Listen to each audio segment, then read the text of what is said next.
Exodus, chapter 1.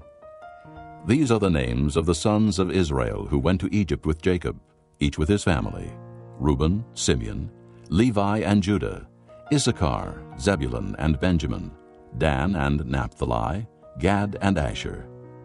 The descendants of Jacob numbered 70 in all. Joseph was already in Egypt. Now Joseph and all his brothers and all that generation died. But the Israelites were fruitful and multiplied greatly and became exceedingly numerous, so that the land was filled with them. Then a new king, who did not know about Joseph, came to power in Egypt. "Look," he said to his people, "the Israelites have become much too numerous for us. Come, we must deal shrewdly with them, or they will become even more numerous, and if war breaks out, we'll join our enemies, fight against us, and leave the country." So they put slave masters over them to oppress them with forced labor, and they built Pithom and Ramesses as store cities for Pharaoh. But the more they were oppressed, the more they multiplied and spread. So the Egyptians came to dread the Israelites and worked them ruthlessly. They made their lives bitter with hard labor in brick and mortar, and with all kinds of work in the fields. In all their hard labor, the Egyptians used them ruthlessly. The king of Egypt said to the Hebrew midwives, whose names were Shiphrah and Puah, "When you help the Hebrew women in childbirth and observe them on the delivery stool, if it is a boy, kill him. But if it is a girl, let her live." The midwives, however, feared God and did not do what the king of Egypt had told them to do. They let the boys live. Then the king of Egypt summoned the midwives and asked them, "Why have you done this? Why have you let the boys live?" The midwives answered Pharaoh, "Hebrew women are not like Egyptian women. They are vigorous and give birth before the midwives arrive." So God was kind to the midwives, and the people increased and became even more numerous.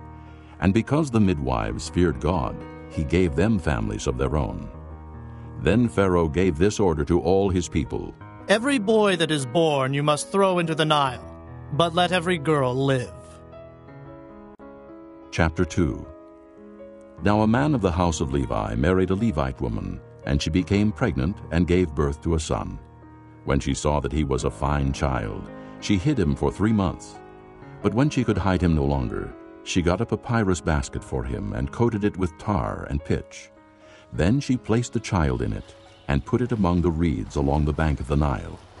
His sister stood at a distance to see what would happen to him.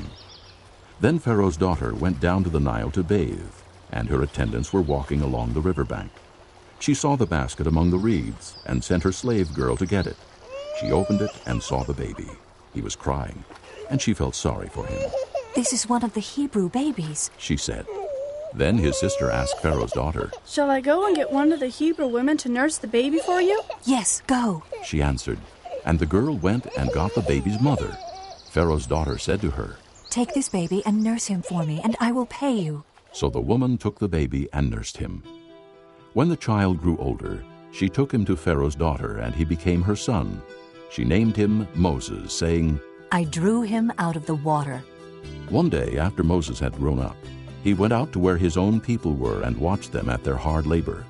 He saw an Egyptian beating a Hebrew, one of his own people. Glancing this way and that, and seeing no one, he killed the Egyptian and hid him in the sand. The next day he went out and saw 2 Hebrews fighting. He asked the one in the wrong, "Why are you hitting your fellow Hebrew?" The man said, "Who made you ruler and judge over us? Are you thinking of killing me as you killed the Egyptian?" Then Moses was afraid and thought, "What I did must have become known." When Pharaoh heard of this, he tried to kill Moses. But Moses fled from Pharaoh and went to live in Midian, where he sat down by a well. Now a priest of Midian had 7 daughters, and they came to draw water and fill the troughs to water their father's flock. Some shepherds came along and drove them away, but Moses got up and came to their rescue and watered their flock. When the girls returned to Reuel, their father, he asked them, "Why have you returned so early today?" They answered, "An Egyptian rescued us from the shepherds. He even drew water for us and watered the flock." "And where is he?" he asked his daughters. "Why did you leave him? Invite him to have something to eat." Moses agreed to stay with the man who gave his daughter Zipporah to Moses in marriage. Zipporah gave birth to a son, and Moses named him Gershom, saying, I have become an alien in a foreign land. During that long period, the king of Egypt died. The Israelites groaned in their slavery and cried out, and their cry for help because of their slavery went up to God.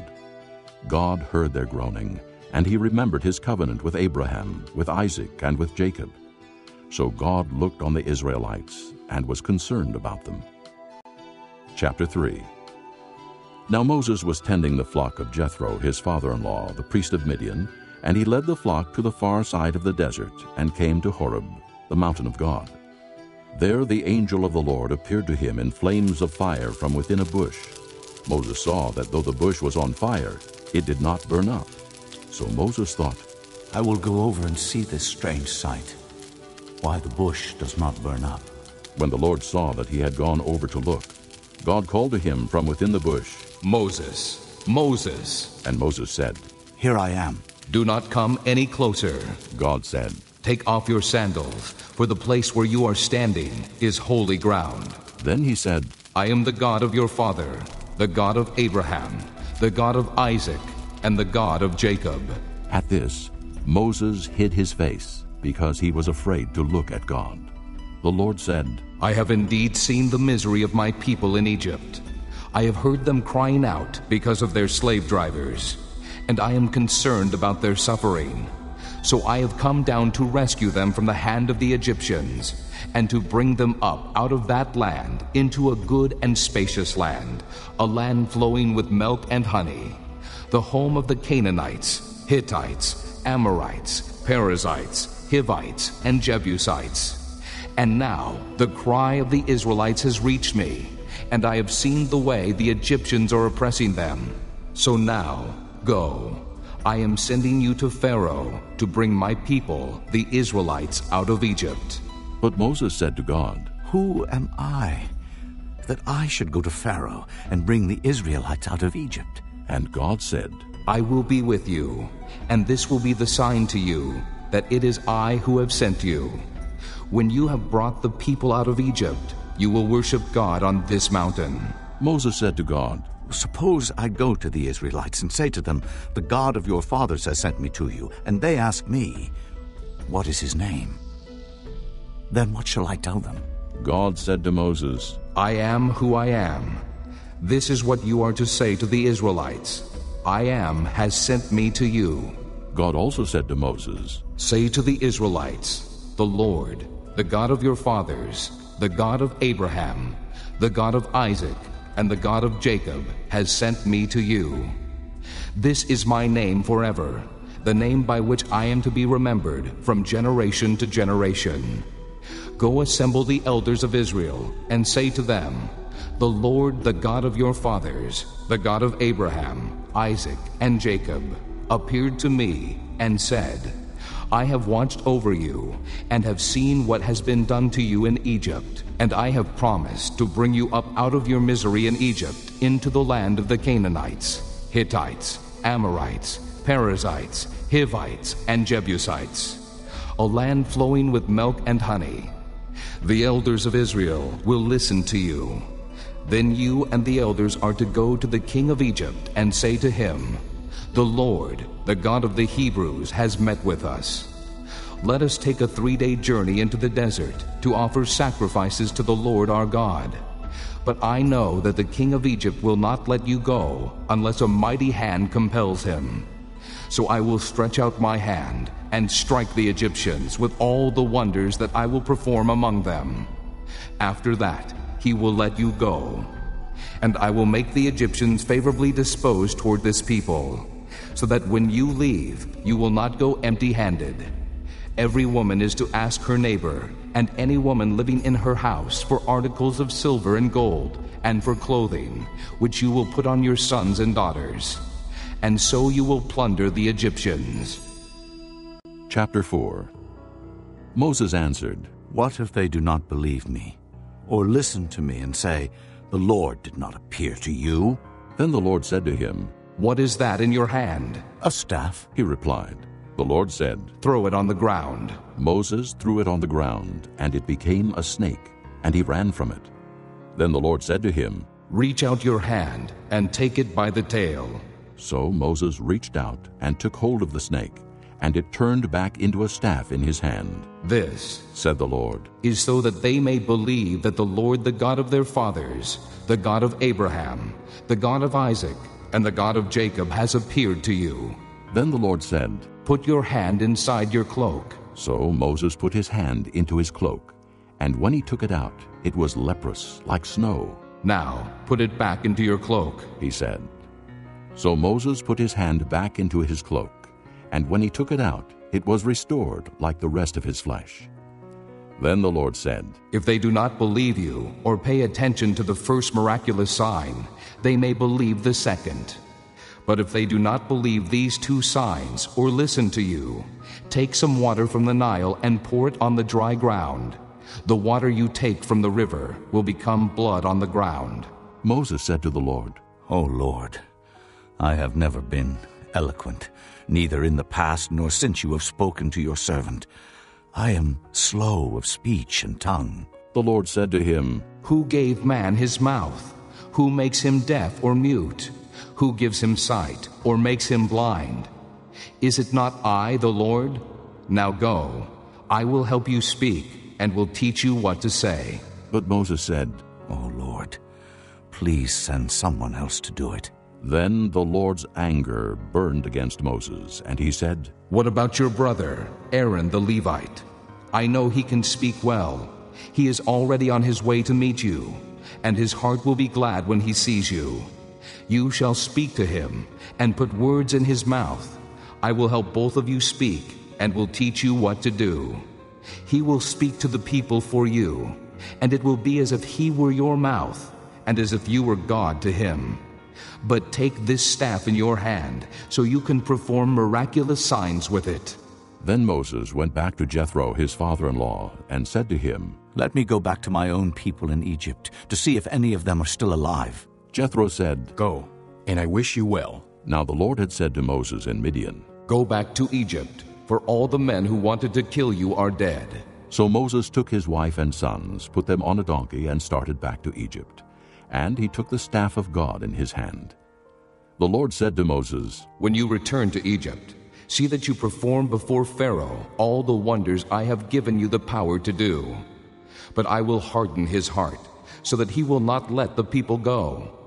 Then say to Pharaoh, 'This is what the Lord says, Israel is my firstborn son, and I told you, let my son go, so he may worship me. But you refuse to let him go, so I will kill your firstborn son.'" At a lodging place on the way, the Lord met Moses and was about to kill him. But Zipporah took a flint knife, cut off her son's foreskin, and touched Moses' feet with it. Surely you are a bridegroom of blood to me. She said. So the Lord let him alone. At that time she said, "Bridegroom of blood," referring to circumcision. The Lord said to Aaron, "Go into the desert to meet Moses." So he met Moses at the mountain of God and kissed him. Then Moses told Aaron everything the Lord had sent him to say, and also about all the miraculous signs he had commanded him to perform. Moses and Aaron brought together all the elders of the Israelites, and Aaron told them everything the Lord had said to Moses. He also performed the signs before the people, and they believed. And when they heard that the Lord was concerned about them and had seen their misery, they bowed down and worshipped. Chapter 5. Afterward, Moses and Aaron went to Pharaoh and said, "This is what the Lord, the God of Israel, says. Let my people go, so that they may hold a festival to me in the desert." Pharaoh said, "Who is the Lord that I should obey him and let Israel go? I do not know the Lord, and I will not let Israel go." Then they said, "The God of the Hebrews has met with us. Now let us take a 3-day journey into the desert to offer sacrifices to the Lord our God, or he may strike us with plagues or with the sword." But the king of Egypt said, "Moses and Aaron, why are you taking the people away from their labor? Get back to your work." Then Pharaoh said, "Look, the people of the land are now numerous, and you are stopping them from working." That same day, Pharaoh gave this order to the slave drivers and foremen in charge of the people. "You are no longer to supply the people with straw for making bricks. Let them go and gather their own straw. But Require them to make the same number of bricks as before. Don't reduce the quota. They are lazy. That is why they are crying out, 'Let us go and sacrifice to our God.' Make the work harder for the men so that they keep working and pay no attention to lies." Then the slave drivers and the foreman went out and said to the people, "This is what Pharaoh says. I will not give you any more straw. Go and get your own straw wherever you can find it, but your work will not be reduced at all." So the people scattered all over Egypt to gather stubble to use for straw. The slave drivers kept pressing them, saying, "Complete the work required of you for each day, just as when you had straw." The Israelite foremen, appointed by Pharaoh's slave drivers, were beaten and were asked, "Why didn't you meet your quota of bricks yesterday or today as before?" Then the Israelite foreman went and appealed to Pharaoh. "Why have you treated your servants this way? Your servants are given no straw, yet we are told, 'Make bricks.' Your servants are being beaten, but the fault is with your own people." Pharaoh said, Lazy, that's what you are. Lazy. That is why you keep saying, 'Let us go and sacrifice to the Lord.' Now get to work.